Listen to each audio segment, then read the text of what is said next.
अस्सलाम वालेकुम, मैं हमारी अली, आप देख रहे हैं मेरा चैनल। सियालकोट ज़ारा के टुकड़े करते हुए वीडियो कॉल पर आखिर कौन मौजूद था?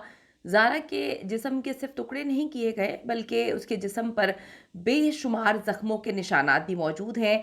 हौलनाक फोरेंसिक रिपोर्ट। क्या कदीर अपनी दूसरी बीवी के पास रह रहा है इस वक्त? पुलिस ने कदीर के मुल्क से बाहर जाने पर पाबंदी क्यों लगा दी है? 4 गिरफ्तारियों के बाद पुलिस की 5वीं गिरफ्तारी की तैयारी। क्या ये एक मुनज़्ज़म तरीके से बहुत सारे लोगों को मिला के इस जुर्म को जो है अंजाम दिया गया? आज की वीडियो इंपॉर्टेंट, आखिर तक देखिएगा। दसका सियालकोट में कत्ल होने वाली ज़ारा, उसको बुरी तरह से मारने से पहले तशद्दुद का निशाना बनाया गया। अगर ज़ारा की बॉडी 72 घंटों ना मिलती तो बहुत सारे राज जो हैं वो छुपाए जा सकते थे। इनको तो खैर पता ही नहीं था कि बॉडी मिल जाएगी। वो तो अल्लाह की कुदरत ये थी कि उसको इंसाफ मिलना था और दुनिया के सामने इन मक्कारों के खौफनाक चेहरे आने थे। डिटेल्ड फोरेंसिक रिपोर्ट इस हफ्ते आने के चांसेस हैं, लेकिन जो गुस्ल देने वाली खवातीन हैं उनके मुताबिक ज़ारा ना सिर्फ प्रेग्नेंट थी, बल्कि उसकी लाश के टुकड़ों पर जख्म के निशानात भी बहुत सारे थे। ऐसा लगता था जैसे काट काट कर उसको तकलीफ दी गई हो। दूसरी तरफ ज़ारा के जो शौहर हैं कदीर, उनका बड़ा मिस्टीरियस रोल है इस सारे के सारे मामले में। और पुलिस भी उनसे जो है वो बार-बार तहकीकात कर रही है। उनका शौहर जो कदीर है, उसकी दूसरी शादी की खबरें भी इस वक़्त सामने आई हैं। क्या कदीर की दूसरी बीवी सऊदी अरब में मौजूद है और वो उसके पास जाना चाहता था, लेकिन पुलिस ने कदीर के पाकिस्तान से बाहर जाने पर इस वक़्त जो है पाबंदी लगा दी है। आखिरी खबरें आने तक कदीर अपने ससुराल में ही मौजूद था, लेकिन ससुराल में उसके ससुर के साथ उसके मामलात काफ़ी ख़राब हैं, क्योंकि वो बार-बार अपनी माँ से मुलाकातें कर रहा है और इस मामले को कभी पंचायत में लेके जाने के बारे में बात कर रहा था, कभी कुछ और सिचुएशन ऐसी क्रिएट कर रहा था कि आगे चल के ऐसा लगने लगा था कि शायद इस केस को ये ख़त्म करवाने पर ज़ोर देंगे।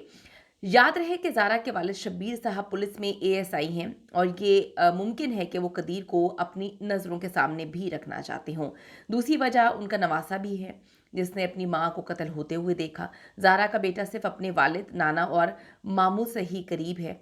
इस वक्त हालात ये हैं कि जी कदीर की 2 कॉल्स उसके गले पड़ चुकी हैं। मैंने आपको बताया ना कि कदीर का रोल बड़ा ही मिस्टीरियस किस्म का है।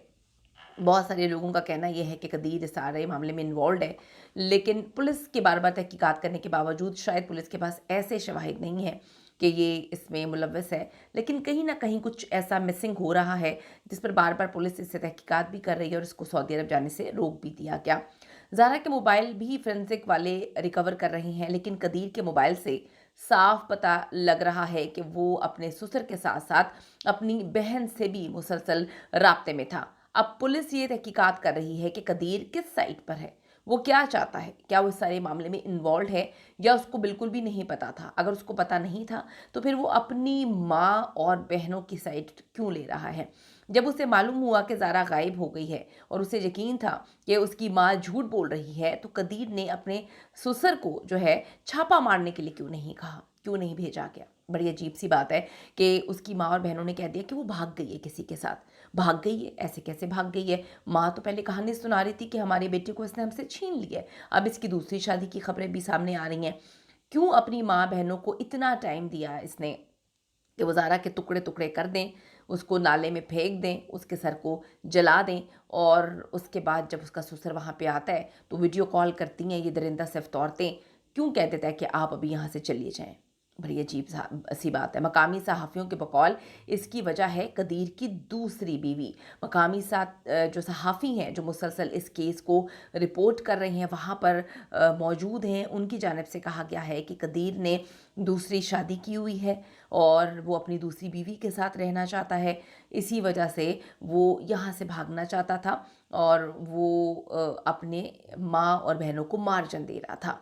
अब ये बीवी कौन है और क्या वाक़ई कदीर ने जो है इसकी खातिर ज़ारा से जान छुड़वाई है? पुलिस को भी इस एंगल से तहकीकात करनी चाहिए। तहकीकात करने की बड़ी ज़रूरत है कि अगर सहाफ़ी ये ख़बर निकाल के लेकर आए हैं कि कदीर एक और शादी कर चुका था और दूसरी बीवी इन सारी चीज़ों के पीछे हो सकती है, या कदीर जो है वो ये प्लान बना रहा था कि ज़ारा से जान छूट जाएगी तो कदीर अपनी दूसरी बीवी के साथ ऐशो-इशरत की ज़िंदगी गुज़ारेगा।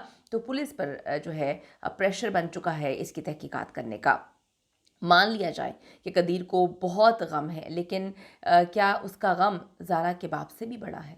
क्या ज़ारा का बाप, जिसकी इकलौती बेटी थी, अपनी बीवी के बाद अपनी बेटी से बेहद करीब था, उसने अपनी बेटी की लाश को टुकड़ों में हासिल किया है नाले से। कोई इंसान ये डिज़र्व नहीं करता, जितना भी बुरा इंसान क्यों ना हो, उसको इतनी खौफनाक मौत वो डिज़र्व नहीं करता। टुकड़े कर दिए, नाले में फेंक दिया, शर्म का मकाम है।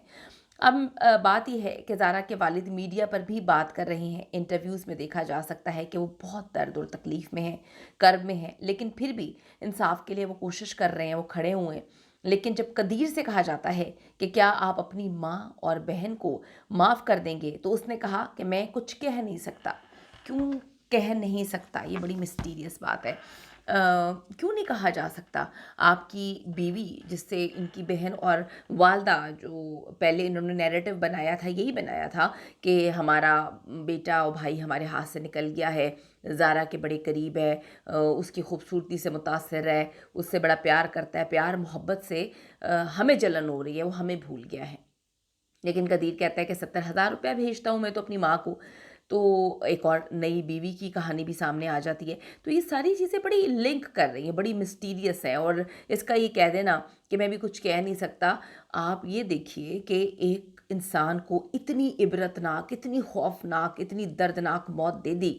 उसके बाद ये तो पता भी नहीं चलना था। ये तो पुलिस जो है वो अपना दिमाग इस्तेमाल ना करती तो पता भी नहीं चलना था कि इन्होंने ज़ारा को कहाँ पे फेंक दिया। इनकी तो इस सबकी एक ही स्टोरी थी। अब आप यहाँ से ज़रा समझें कि जब माँ और बहनों ने कहा कि कदीर को ये कहानी सुनाई गई, या शायद ये कदीर की बनाई हुई कहानी थी, ये तो अल्लाह बेहतर जानता है। ये जब कहानी सुनाई गई माँ और बहनों की जानिब से कि ज़ारा भाग गई है, ज़ेवर भी ले गई, पैसा भी ले गई, तो सबसे पहले कदीर का काम ये था कि अपने ससुर को कहता कि जी घर पे छापा मारें या एरिया में छापा मारें। या कदीर को अपनी बीवी पे यकीन नहीं था कि वो भाग सकती थी किसी के साथ। बड़ी अजीब सी बात है, कदीर ने इस बात पे यकीन कैसे कर लिया? इतने घंटों तक कदीर का उसकी बीवी से राब्ता नहीं हो रहा। और उसके बाद जब कदीर का बाप, कदीर का ससुर वहाँ पे जाता है, तो कदीर क्यों कह देता है कि आप यहाँ से चले जाएँ? इतना मार्जिन भी दिया गया अपनी माँ और बहनों को कि वो सारे काम अच्छे से कर लें। हर चीज़ बड़ी प्लानिंग के थ्रू हुई, हर चीज़, हर मामला बड़े अच्छे से हुआ। और जब इन लोगों को यकीन हो गया, इन दरिंदा सिफ्त औरतों को, कि अब हमने सारे काम कर लिए हैं, उसके बाद जो है फिर ये बड़े आराम से सुकून में थे। ये कदीर को अजीब नहीं लगा कि आपकी बहन जो हर वक्त लड़ती रहती है, जिसके मामलात उसके शौहर से भी ख़राब रहते हैं, उसके घर में एक गैर मर्द आके रह रहा है। आपकी बीवी ने जब आपको ये बताया तो ये अजीब नहीं लगा?